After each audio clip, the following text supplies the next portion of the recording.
আসসালামু আলাইকুম। কেমন আছেন বন্ধুরা? আল্লাহর রহমতে আলহামদুলিল্লাহ আমি অনেক ভালো আছি। আশা করছি সকলে খুব ভালো আছেন। বন্ধুরা, চাইনিজ রেস্টুরেন্টগুলোতে গেলে সবার প্রথমে যে মুখরোচক খাবারগুলোর কথা মাথায় আসে সেগুলোর মধ্যে অন্থন অন্যতম একটা রেসিপি।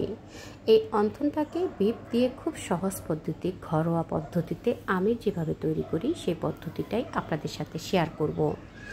অন্থন তৈরি করার পুরটা প্রথমে তৈরি করে নেব। তো আমি এখানে হাফ কেজি সলিড বিফ নিয়েছি।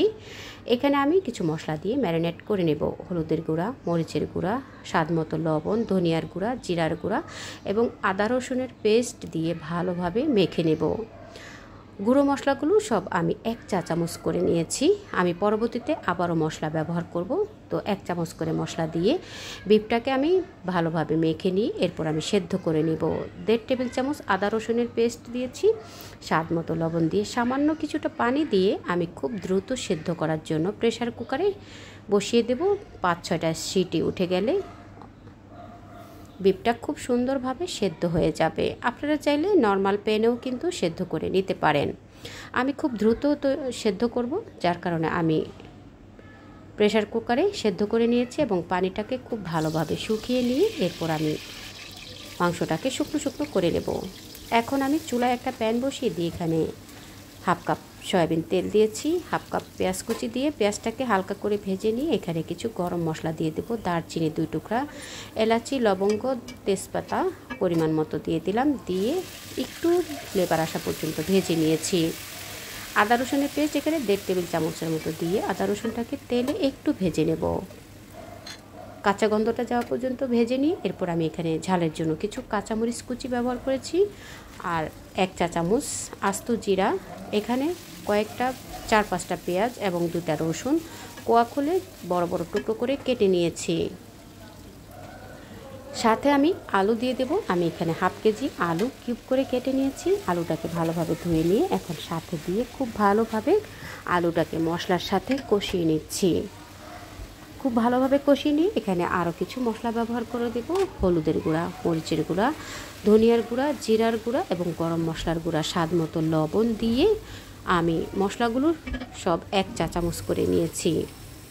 এখন আমি মশলাগুলো সাথে দিয়ে আলুর সাথে ভালোভাবে মেখে নিয়ে এরপর 1 কাপ পরিমাণ গরম পানি দিয়ে আলুটাকে সেদ্ধ হওয়া পর্যন্ত জাল করে নেব। ঢাকনাটা দিয়ে চুলায় কিছুক্ষণ বসিয়ে রেখেছি। অফ ক্যামেরায় আমি কয়েকবার কিন্তু আলুটাকে একটু নেড়ে দিয়েছি যাতে করে তলানিতে লেগে না যায়। আলুটা যখন ফুললি সেদ্ধ হয়ে গেছে ঠিক সে সময় আমি আগের থেকে সেদ্ধ করে রাখা মাংসটা এখানে দিয়ে দিলাম। বন্ধুরা, আমি এখানে গরুর মাংস ব্যবহার করেছি। আপনারা চাইলে এখানে মুরগির মাংস সমপরিমাণ ব্যবহার করতে পারেন বা আপনাদের প্রয়োজন অনুযায়ী বাড়িয়ে কমিয়ে নিয়ে এই পুরটা তৈরি করে নিতে পারেন। বন্ধুরা, আমি এখন মাংসটাকে আলুর সাথে ভালোভাবে মিশিয়ে নিয়ে সাথে আমি এখানে 2টা টমেটো দিয়ে দিলাম। আপনারা চাইলে এখানে আপনাদের পছন্দ মতো কিছু সবজি অ্যাড করে দিতে পারেন। ঢাকনা দিয়ে ঢেকে টমেটো আলু ভালোভাবে আরও কিছুক্ষণ কষিয়ে নিয়েছি। টমেটোটা গলে যাওয়া পর্যন্ত জাল করে নিয়ে এরপর একেবারে শুকনো শুকনো করে নেব। তেলটা যখন এরকম উপরে উঠে গেছে, তেলটা ছেড়ে দিয়েছে, এই পর্যায়ে আসার পরে আমি একদম চুলার আঁচ হাইতে করে দিয়ে মাংসটাকে খুব সুন্দরভাবে ফ্লেভার আসা পর্যন্ত ভাজা ভাজা করে নেব। যখন একেবারে শুকনো শুকনো হয়ে আসবে, এরকম ভাজা ভাজা খুব সুন্দর একটা ফ্লেভার চলে আসবে, ঠিক সেই পর্যন্ত আমি এইভাবে করে রান্না করে একটা সার্ভিং ডিশে তুলে নিয়েছি। বন্ধুরা, এই পুরটা দিয়ে অন্থনটা তৈরি করে নেব। আপনারা আপনাদের পছন্দ মতো কিছু সবজি অ্যাড করে দিয়েও কিন্তু অন্থনটা তৈরি করে নিতে পারেন। অন্থন তৈরি করার জন্য আমি এখানে কিছু শিট তৈরি করে নিয়েছি। আমার চ্যানেলে দেওয়া আছে wonton sheet, wonton roll, spring roll এবং সমোচা তৈরি করার শিট তৈরি করে আমি একসাথে একটা ভিডিও তৈরি করেছি। আমার চ্যানেলে দেওয়া আছে, আপনারা চাইলে সেখান থেকে দেখে নিতে পারেন। একইভাবে আমি শিটগুলো তৈরি করে নিয়ে ফ্রোজেন করেছিলাম, সেখান থেকে কিছু শিট নিয়ে এভাবে করে আমি অন্থনগুলো তৈরি করে নিচ্ছি।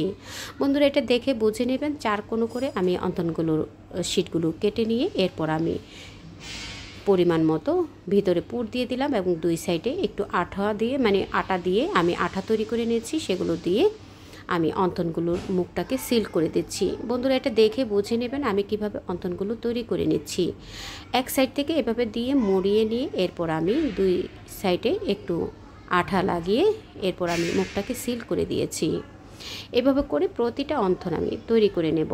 সবগুলো অন্তন তৈরি করে নেওয়া হয়ে গেছে। এভাবে করে আমি 1 ঘন্টা ডিপ ফ্রিজে রেখে সংরক্ষণ করব।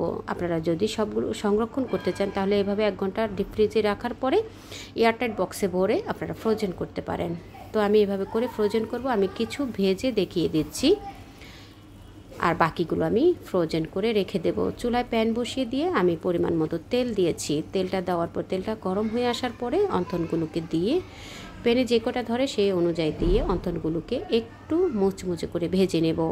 এই অন্তনটা খেতে কিন্তু অনেক বেশি মুচমুচে হয়। রেস্টুরেন্টে আপনারা যখন এই অন্তনগুলো খাবেন দেখবেন খুব সুন্দর ক্রিস্পি থাকে। আপনারা চুলার আঁচ লোতে রেখে অন্তনগুলোকে ভেজে নিলে অন্তনগুলো অনেক সময় পর্যন্ত মুচমুচে থাকবে। খুব সহজ পদ্ধতিতে ঘরোয়া স্টাইলে অন্তনগুলো তৈরি করে নিয়েছি। আশা করেছি আপনাদের কাছে ভালো লেগেছে। ভালো লেগে থাকলে আপনারাও তৈরি করবেন, প্রিয়জনকে একটু নিত্য নতুন রেসিপি তৈরি করে উপহার দিতে পারেন।